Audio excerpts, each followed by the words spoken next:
अमेरिकी राष्ट्रपति Donald Trump ने वेनेजुएला पर बड़े पैमाने पर सैन्य हमला किया है। वहीं राष्ट्रपति निकोलस मदुरो और साथ ही उनकी पत्नी को गिरफ्तार कर लिया गया है। बड़ी बात यह है कि उन्हें वेनेजुएला से बाहर निकाल दिया गया है। रूस की तरफ से इस हमले के बाद तीखी प्रतिक्रिया सामने आई है, जहां पर रूसी विदेश मंत्रालय ने इसे सशस्त्र आक्रमण करार दिया है और साथ ही साथ यह कहा है कि जो कुछ अमेरिका की तरफ से किया गया है वो सीधे तौर पर यूएन की तरफ से बनाए गए यूएन चार्टर का खुला उल्लंघन है। आपको बताएं कि मॉस्को की तरफ से अमेरिका के इस कदम से वैश्विक स्थिरता को गंभीर खतरा पैदा हो गया है। रूस अब इस पर चुप नहीं बैठेगा, यानी जवाब देने की तैयारी रूस की तरफ से भी हो चुकी है। दरअसल रूसी विदेश मंत्रालय की तरफ से जो बयान आया उसमें कहा गया कि आज सुबह अमेरिका ने वेनेजुएला के खिलाफ सशस्त्र आक्रमण किया है और यह गहराई से चिंताजनक और निंदनीय है। इस तरह की कार्रवाई को न्यायोचित ठहराने के बहाने पूरी तरीके से गलत, बेबुनियाद हैं। वैचारिक दुश्मनी ने व्यवहारिक कूटनीति पर विजय प्राप्त कर ली है। यानी रूस सीधे तौर पर अमेरिका को यह चेतावनी दे रहा है कि जो कदम उठाया गया है उसके खिलाफ रूस सीधे तौर पर खड़ा है। उधर रूस ने साफ कहा है कि वो वेनेजुएला के साथ खड़ा हुआ है और कोई रूसी नागरिक इस पूरी घटना में घायल नहीं हुआ है। इसकी जानकारी भी रूस की तरफ से दी गई है।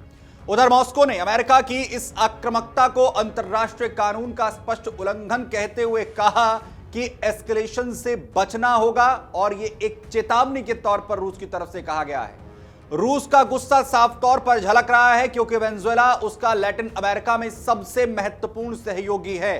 दोनों देशों के बीच तेल, हथियार और सैन्य सहयोग के गहरे संबंध हैं।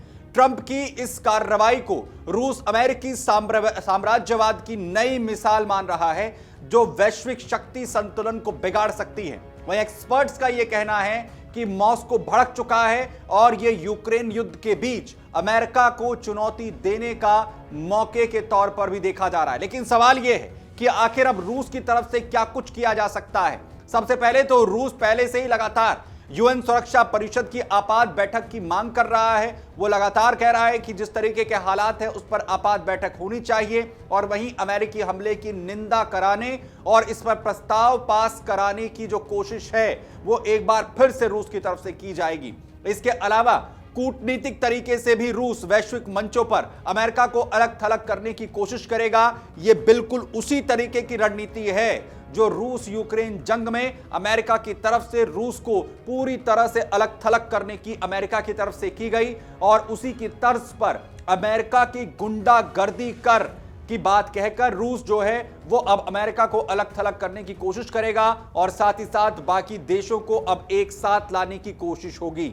वहीं दूसरी तरफ वेनेजुएला को जो सैन्य सहायता है उस पर भी मदद बढ़ाने की कोशिश यहां पर हो सकती है। आपको बताएं कि पहले से ही मौजूद रूसी सलाहकारों और हथियारों के अलावा रूस हवाई रक्षा प्रणाली, रडार या मिसाइल जो सिस्टम है उसकी सप्लाई भी वेनेजुएला को यहां पर कर सकता है। यानी हालात अगर और ज्यादा बिगड़ते हुए दिखते हैं तो रूस अब सीधे तौर पर सामने आ सकता है।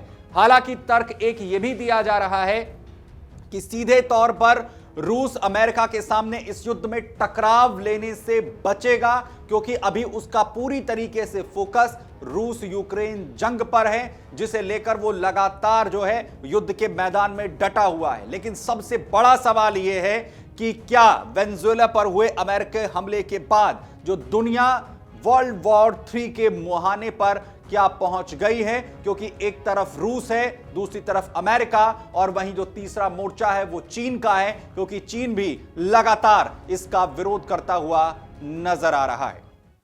अगर आप ये वीडियो YouTube पर देख रहे हैं तो हमारे चैनल को सब्सक्राइब कर बेल आइकन दबाएं और Facebook पर देख रहे हैं तो हमारे पेज को लाइक करें।